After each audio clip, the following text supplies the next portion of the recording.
When I was 16, my mom kicked me out so she could focus on raising her new kids.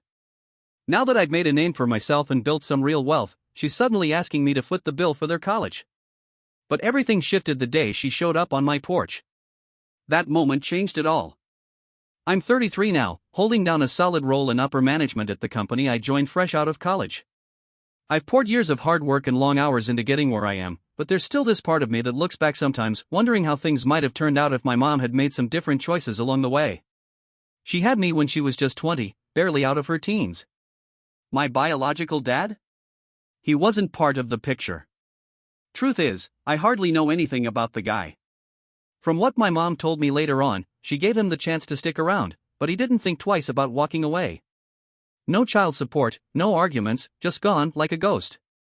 Back then, we lived in this cramped little apartment above my grandparents' garage. It wasn't much, but it gave us a roof. My grandparents were the real reason we stayed afloat during that time. They stepped in big time, helped raise me while my mom went back to school and worked toward a degree in physical therapy. She juggled her classes, jobs, and parenting on her own. I'll give her that she didn't sit around playing the victim. She busted her tail as a single mom. Those early years? They actually weren't all that bad. Sure, money was tight, but I was a kid, I didn't really notice. While she worked or studied, I spent a lot of time with my grandparents. My grandpa especially loved having me around. Honestly, looking back, he probably did more for me during those years than anyone else. My mom still made an effort to be present when she could. She'd read to me at bedtime, take me to the park, little things like that. But things took a turn when I was about 8. That's when she met this guy named Mason at her job. At first, Mason came off like a decent guy, steady work, seemed normal enough. I remember her telling me how he was nothing like the other guys she'd dated. They were together for a couple of years, and then got married when I was around 11. Mason wasn't a bad man, but he definitely wasn't warm either. He was polite, but distant. He never said anything harsh to me, but he also never tried to build any kind of real connection. It was like I was just there, an extra piece of furniture in the house. In the beginning, not much really changed. I was still living with my mom, and now with Mason too. It was okay, not great, but manageable. Then little things started to shift. My mom began putting more of her energy into Mason and their life as a couple. Dinner conversations quieted down. They became more about them, less about me. I tried to chime in, only to get brushed off like I didn't belong. At first, I didn't let it get to me. I figured she was just caught up in the excitement of her new marriage, trying to make things work. But as time passed, it became more obvious I was being phased out. So I tried harder. I poured myself into school, brought home solid grades, helped around the house, anything to show I still mattered. Then, around the time I turned 12, my mom got pregnant with twins. Everyone was over the moon about it. And so was I, at least in the beginning. I had these dreams of being the cool big brother, teaching them stuff, helping out, really being part of the family. I even started babysitting for the neighbors to get some practice. But as her pregnancy progressed, something in her shifted even more. It was like I dropped further down her list of priorities. Everything became about the twins. I kept telling myself it was just a phase. Once the babies were born, things would even out again. But the moment they arrived, it was like I disappeared. I get it, babies need round-the-clock care. I wasn't expecting everything to stay the same. But this was something else entirely. It didn't just feel like she was tired or stretched thin, it felt like she stopped seeing me altogether. Family dinners? Those vanished. She used to make an effort to bring us together for meals, but that stopped. And it wasn't just the meals, it was all the little things too. The chats about our day, the shows we watched together, those silly inside jokes, gone, like they'd never existed. What really stung was how hard I kept trying, even when it was painfully clear I no longer had a place in that new family setup. I didn't give up. I kept pushing myself in school, pitching in at home, doing whatever I could to stay visible. But nothing made a difference. I wasn't a priority anymore. By the time I hit 16, it all came to a head. One evening, my mom and Mason sat me down in the living room. They said they needed to talk. I knew right then it wasn't going to be good. You could feel the tension in the air. Mason did most of the talking, laying out the numbers and explaining how tight things had gotten financially with the twins. He made it sound like I should feel sorry for them. My mom just looked at me quietly and then she dropped the line that still echoes in my head. They deserve more. Not we'll figure it out, not we're a family and we'll get through this. Just a cold statement that made it crystal clear I wasn't part of their plan anymore. I didn't argue. What was the point? I went to my room, packed up what little I owned, some clothes, a few personal things, and walked out the front door. I didn't look back once. I headed straight to my grandparents' place. They didn't even hesitate, they took me in without question. But man, they were furious. My grandpa just paced the room, muttering about how he couldn't believe his own daughter would do something like that. My grandma hugged me tight, shaking her head, eyes full of disbelief. They wanted to go confront her, but at the same time, they didn't want to cut her off completely, mainly because of the twins. And I understood that. The twins weren't to blame. They didn't ask to be born into this mess, and they definitely didn't ask to be the reason I got pushed aside. I couldn't be mad at them, even if the situation burned. That day marked a turning point in my life, the moment I realized I couldn't depend on my mom anymore. At 16, I wasn't just a kid trying to navigate life, I was completely on my own. Yeah, it was terrifying, but I didn't have the luxury of fear. From that point forward, I knew it was all on me. No one else was going to step up. Living with my grandparents gave me stability, but it didn't make things easy. They gave me a bed, a place to eat, and unconditional love, but they were retired, living off fixed incomes, and couldn't really provide much more than that. So, I got to work. My first job was at this small coffee shop in town. It wasn't anything glamorous, but it gave me just enough money to buy school supplies, clothes, and the essentials to get through high school. Trying to balance work and school was brutal. I'd close up shop late at night, crash for a few hours, and then drag myself to class the next morning.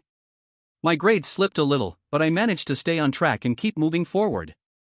The thing that cut the deepest wasn't the grind, it was the silence from my mom. She didn't check in, didn't ask how I was doing, it was like I'd just vanished from her world. Every now and then I'd catch bits and pieces about her and Mason through family gossip. Apparently, they were doing just fine.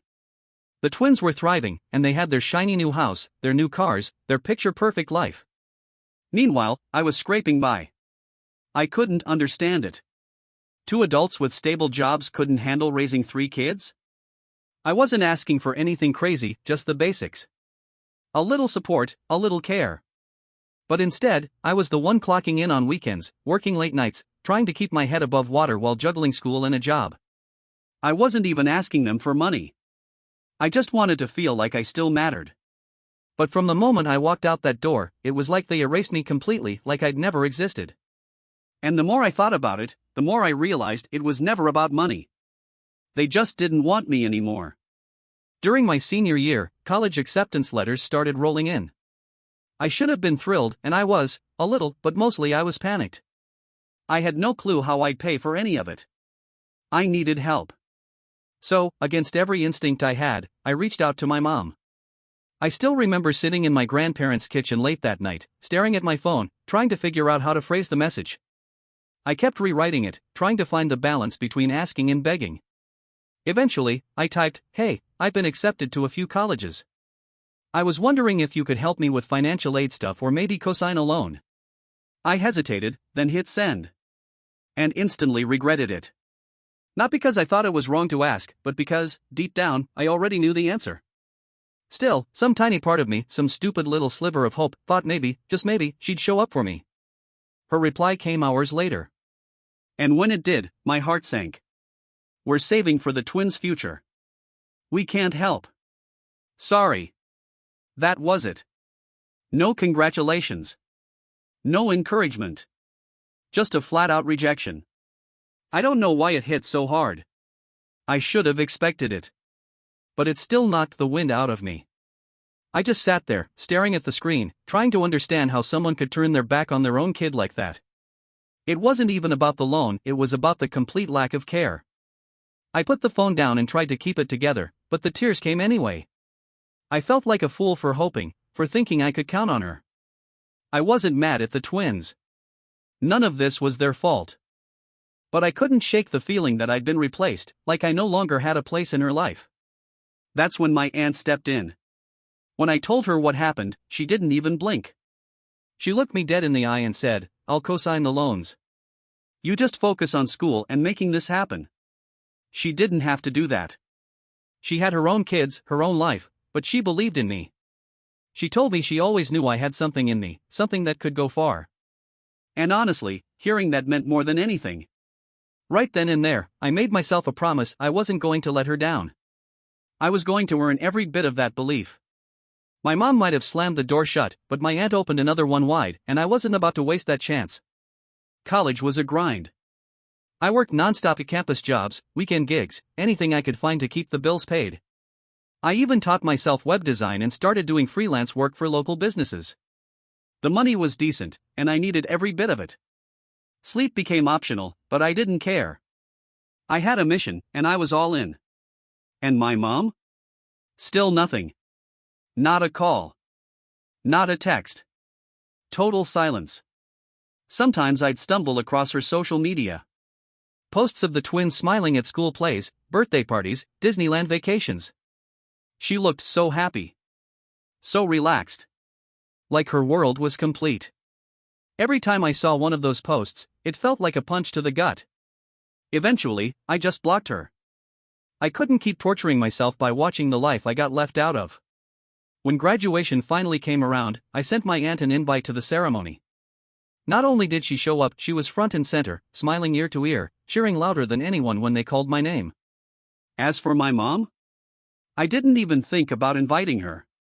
If she couldn't be bothered to care when I needed her most, then she didn't deserve a front row seat to my success. My aunt, though, she earned that moment 100 times over. Without her, I honestly don't know if I would have made it. After graduation, the real work began. I moved to a small city to take an entry-level job in my field. The pay wasn't anything to brag about, but it was enough to keep the lights on and slowly start chipping away at my student debt. Those first few years were rough. I lived in a tiny, barely furnished apartment, eating cheap meals and grinding through long hours just trying to prove I belonged. I said yes to every opportunity, stayed late, took on the work nobody else wanted, and kept pushing to learn more. And eventually, the efforts started to pay off. I got promoted. Then promoted again. Before I knew it, I was climbing the ladder. By the time I reached my late 20s, things had finally started to settle into place. I'd paid off a decent chunk of my loans, upgraded to a better apartment, and for the first time in my life, I actually had some savings. I was finally getting ahead. My mom and I still didn't talk. I didn't reach out, and she never made an effort either. Every now and then, a relative would say she asked how I was doing, but it never led to anything more. She had her life, and I had mine. One of the hardest things I had to accept during those years was that she was never going to change. A part of me always held on to the hope that one day, she'd reach out, apologize, or at least acknowledge how she'd failed me. But that moment never came. So I stopped waiting for it. By the time I turned 30, I was in upper management, making more money than I ever thought possible. I kept it low-key. No big announcements, no social media bragging, not even a group text. I didn't want the drama. The only person I told was my aunt. She was proud, and every time we talked, she reminded me of it. She always believed in me, even when I didn't believe in myself. Unfortunately, during a family gathering, she let it slip to my mom, thinking maybe it would open a door between us. Her heart was in the right place. She's always been the peacemaker in the family. But that one comment set off a chain of events I wasn't prepared for. A few days later, someone knocked on my door. I wasn't expecting anyone, so I checked the peephole, and there they were. My mom and Mason. I hadn't seen either of them in years, and I couldn't think of a single reason they'd show up out of the blue. I opened the door but didn't move aside to let them in. "What's going on?" I asked, keeping my tone guarded. Mason didn't waste time. "We need to talk," he said, brushing past me like he owned the place. My mom followed without a word. "We heard about your promotion," he started, with that same smug, sharp tone he always had. "So you're finally doing something with yourself. Good for you. Took you long enough?" No small talk. No congratulations. Just a backhanded insult to kick things off. "Okay," I said slowly, trying to keep my cool. That's when my mom jumped in. "The twins are getting ready for college," she said, "and, well, things are tight right now." She looked me in the eye like what she was about to say made perfect sense. "We figured, since you're doing so well, you could help out with some of their expenses." I don't remember exactly how I reacted. I was still trying to process the fact that they had the nerve to show up after all these years, after abandoning me, and now they were asking for money. Are you serious? I finally said. Why wouldn't we be? Mason snapped. You're doing fine. Don't act like you can't afford it. You don't have a family to support. You've got the money. It's not about whether I can afford it, I said, my voice getting sharper. It's about the fact that neither of you did a damn thing for me. And now you're standing in my living room asking for a handout? Like I owe you something? My mom rolled her eyes. Oh, here we go, she said, throwing her hands in the air. You're still playing the victim? Still whining about how we didn't baby you enough? You've been holding on to this for years, and for what? Look at you. You turned out fine. Yeah, I snapped, because I busted my ass to get here. Not because of you. In spite of you. Do either of you have any idea what it was like? Getting through college with zero help? No cosigner, no financial support, nothing. I made it work, but you had nothing to do with that. Mason gave a smug little smirk. Oh, come on, he said. It wasn't that bad. You've got a good job now. A nice place. Maybe you should be thanking us. Thanking you? I asked, my voice trembling with fury.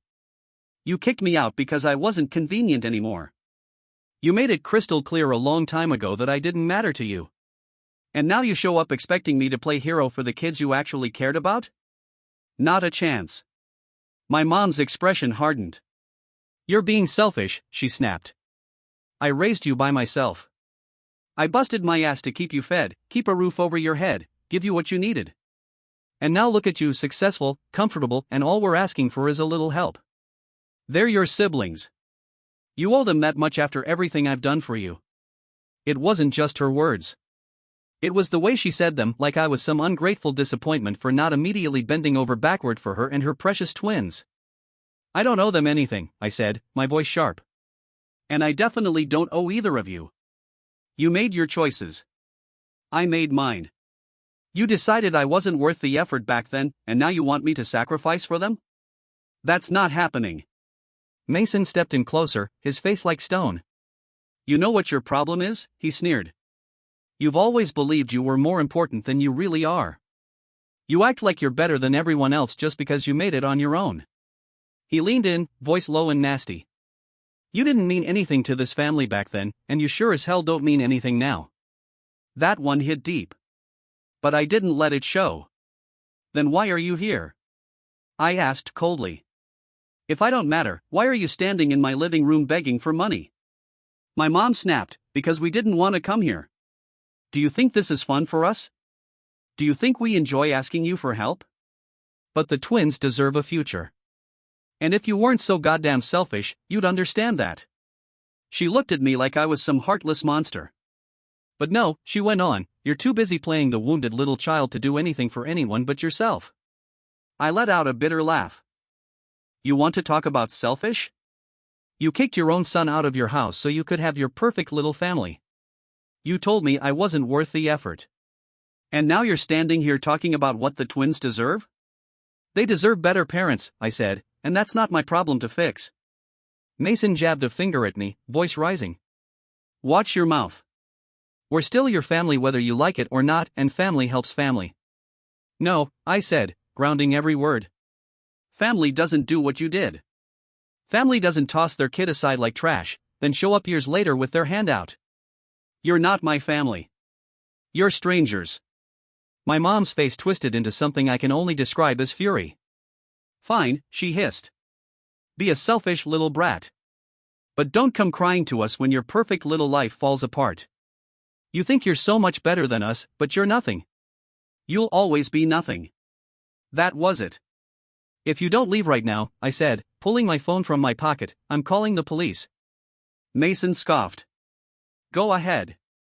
See how it looks, throwing your own parents out of your house. You're not my parents, I said, calm but firm, my finger hovering over the screen. Not anymore. My mom grabbed Mason's arm and muttered something under her breath. Then she looked back at me. You're going to regret this, she said, voice cold as ice. No, I replied, shutting the door in their faces. I'm not. And I meant it. That moment, it was the clearest I'd ever felt. The scared, approval-chasing kid inside me had finally disappeared. I didn't owe them anything, and I wasn't going to let them guilt me into thinking otherwise. After they left, I just stood there in the living room, phone still in hand. I wasn't sad. I wasn't even mad. I was just drained. For years, I'd carried around this tiny hope that maybe, someday, they'd finally see me as their son, someone who mattered. But that hope was gone now.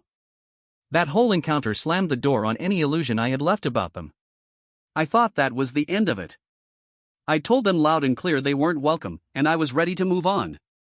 But people like them, they don't take no for an answer. They weren't finished. A couple of weeks later, I found out from some coworkers that my mom had shown up at my office. I wasn't there, I'd taken a sick day. But apparently, she caused a full-on scene. Stormed right in, demanded to see me, and when she was told I wasn't around, she refused to leave. Started yelling about how I owed her, how family sacrifices for each other, all that garbage. Security had to escort her out. Next day, I came in mortified. Apologized to everyone, flagged it with HR, and made sure her name was added to the list of people banned from the building. I couldn't believe she'd stooped that low, but unfortunately, that was just the start. One evening, not even a week later, I got home from work and found her pacing my driveway. She looked agitated, wild even. The second I stepped out of the car, she stormed toward me, shouting, "You can't keep ignoring me." I stayed back, keeping my distance. "What are you doing here?" "We need to talk," she snapped, jabbing a finger at me like I was a kid who left toys on the floor. "You think you can just walk away from your family? From your responsibilities?" "What responsibilities?" I fired back. "You're the parent. Not me. The twins are your kids. It's your job to figure this out, not mine." That lit the fuse. She exploded to screaming that I was selfish, ungrateful, that I owed her everything because she sacrificed so much for me. "And this is how you repay me," she shouted. "By turning your back on us?" "You didn't sacrifice anything for me," I said, trying to keep it together. "Go back to the home you kicked your son out of and don't come back." At that, she completely lost it. Her voice went from loud to shrieking. So loud, in fact, the neighbors started stepping out of their houses, staring. Some even tried to calm her down, but she was beyond reason. "He's a brat," she screamed, waving her arms like a maniac. "He's always been a selfish little brat. He doesn't care about anyone but himself." And then, out of nowhere, she lunged at me. "After everything I've done for you. Stay back," I warned, holding my phone up, starting to dial. "I mean it, Mom.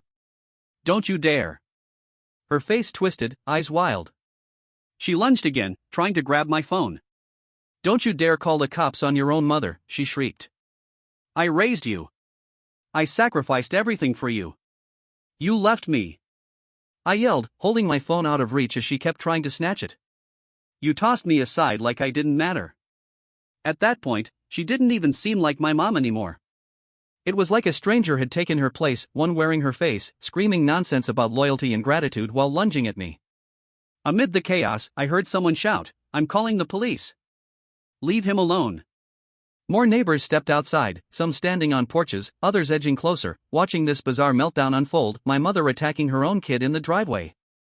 Someone finally pulled her away from me just as police sirens pierced the air. She kept thrashing, yelling something I couldn't make out, but it was over. The flashing red and blue lights shut everything down. I just stood there, shaking, trying to wrap my head around how far she'd gone and how clear it was now that she couldn't be part of my life again. First thing the next morning, I went down to the police station. I told them everything, what happened at my office, the ambush at my house, the screaming in front of my neighbors. The officer was understanding and walked me through filing for a restraining order. When I told my grandparents what happened, they were beyond angry. "She's lost her damn mind," my grandpa said, shaking his head. "I don't know what's wrong with her, but you don't deserve that. We should have done more for you back then," my grandma added, eyes full of guilt. "We thought staying close was enough, but we left you to deal with too much on your own." "I'm sorry." I told them they didn't need to apologize. They had done everything they could for me, and honestly, they were the only stability I had after I got kicked out. They didn't hesitate to cut ties with her. "We've stood by her through a lot," my grandpa said. "But this? This is the line. We're done." It was bittersweet to hear. On one hand, it felt like finally being seen. On the other, it hurt to realize just how far she'd fallen and how little she seemed to care about anyone but herself. A few weeks later, the restraining order came through.